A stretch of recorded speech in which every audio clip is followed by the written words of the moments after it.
제가 그 재수생의 역설이라는 얘기를 많이 하는데 실제로 재수를 해서 성적이 올라가는 경우가 그렇게 많지 않답니다. 근데 재수하는 사람들은 그 해에 얻은 점수를 기본으로 놓고 거기서 몇 점이나 더 올릴 수 있을까를 생각하는데, 근데 유감스럽게도 그 점수를 유지하는 것만 해도 상당한 노력이 필요하거든요.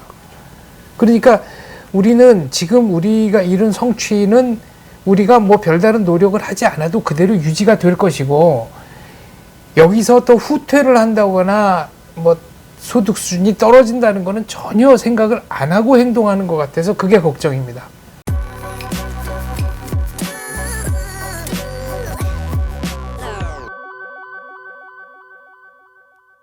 중화학공업의 그 중점 사업이 몇 개 있지 않았습니까? 자동차, 조선, 전자, 비철금속, 석유화학, 기계, 네. 석유화학, 철강, 6대 핵심.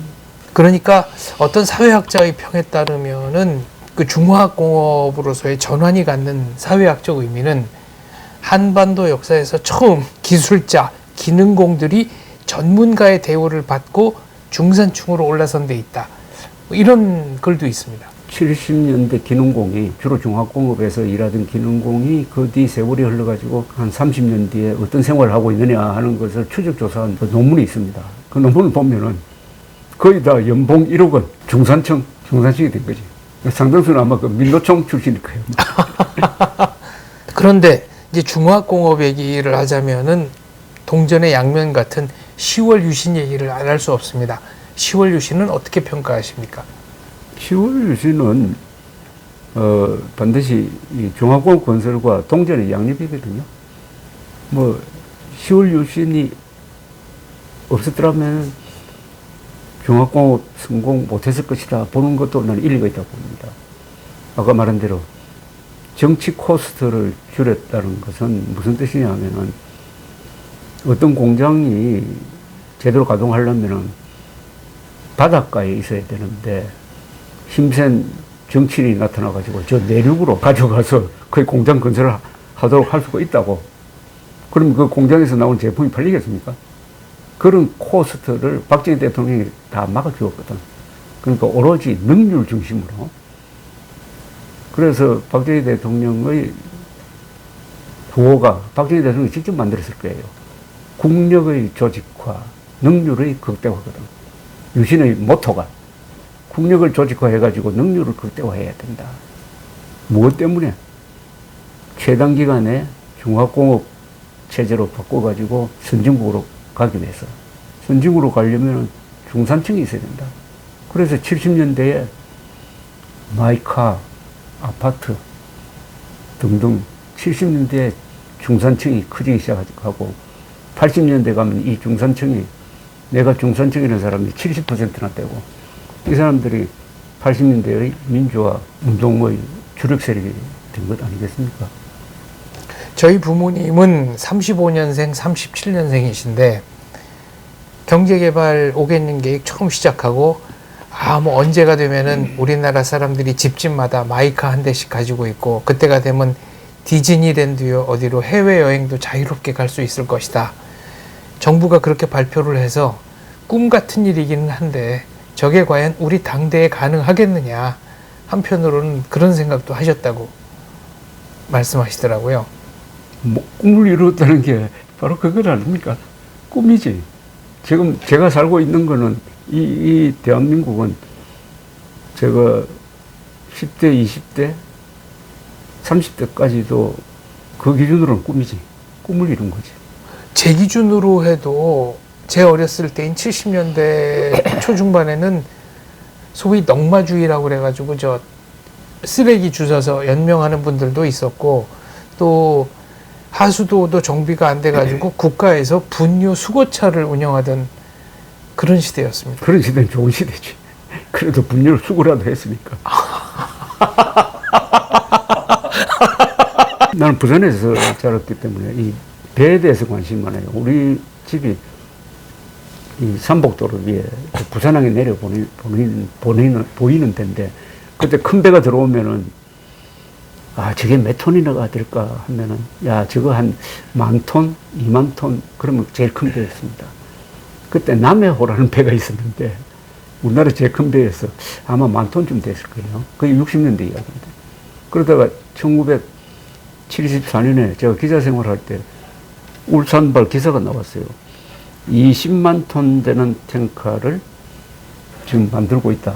그래서 진수식이 다가왔다. 이렇게 썼더라고.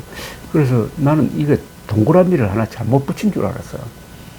우리가 20만 톤 되는 탱커를 만든다고? 2만 톤이겠지 했더니 20만 톤인 거예요. 국민학교 때 우리 옆집에 해양대학교 나와서 외항선을 타고 세계를 돌아다니는 분이 있었어요. 그분이 돌아오면은 우리 어린아이들이 그분한테 가서 세계 이야기를 듣는 거예요. 아주 부럽게 생각했던 게 스위스인가 어디 이야기, 스위스 같아요. 스위스 이야기를 하면서 가로수가 사과나무라고 그러더라고. 아니, 가로수가 사과나무면 사과 다 떼어먹을 텐데 어떻게 그게 가로수에 사과가 붙어 있을까 하는 생각을 했는데 나중에 보니까 여기 충중강 어디에 가로수가 사과나무더라고. 아, 우리도 그렇게 됐네요. 그렇죠. 네. 아무도 떼어가는 사람 없잖아, 지금. 그건 꿈입니다, 꿈. 근데 그 꿈은 우리가 앞으로 잘 관리하지 못하면은 꿈이 깨져가지고 옛날로 돌아가지 않는다는 보장이 있습니까? 없습니다. 간단하게 이야기해서 오늘 밤에 김정은이가 발작을 해가지고 핵 미사일 발사 포탄 누르려고 할 때 북한에 막을 사람 없잖아요. 막다가는 죽을 겁니다. 쏠 때 하나만 쏘겠어요? 핵폭탄 한 10개 꽂아가지고 미사일 10기를 쏜다고 할 때 그거 다 요격할 수 있을까요? 지금 체제로. 우리가 지금 언제 무너질지 모르는 뚝 아래 마을에서 살고 있는 거 맞잖아요. 근데 이런 현실을 깡그리도 안 무시해버리고 그거는 저 미국 사람들이 고민할 테니까 우리는 정부 행사는 일단 반대해가지고 돈 받아내는 거 그거 신경 쓰면서 이렇게 수모적인 웰빙 투쟁을 하고 있다가는 하나님이 가만히 있지 않을 것 같아요. 이런 경우는. 제가 그 재수생의 역설이라는 얘기를 많이 하는데 실제로 재수를 해서 성적이 올라가는 경우가 그렇게 많지 않답니다. 근데 재수하는 사람들은 그 해에 얻은 점수를 기본으로 놓고 거기서 몇 점이나 더 올릴 수 있을까를 생각하는데 근데 유감스럽게도 그 점수를 유지하는 것만 해도 상당한 노력이 필요하거든요.